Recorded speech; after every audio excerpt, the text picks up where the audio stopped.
Hello, my name is Raymond, and my favorite part of today is when I'm cutted it because, and my favorite 4-H Friday was Trans Leches.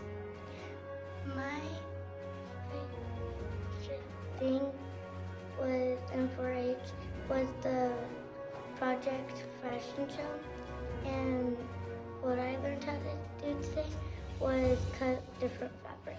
Today I learned how to say the word seam, and my favorite 4-H Friday is when we made Trans Leches. I learned how to cut fabric today, and I learned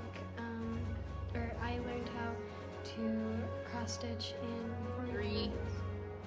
I learned how to iron different fabrics, and my favorite 4-H thing was making scones. I learned that there was a different setting of each kind of fabric you used, and my favorite 4-H Friday was tie-dyeing shoes.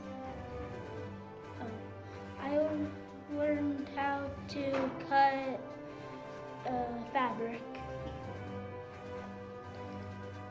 And my favorite 4-H Friday was when we tie-dyed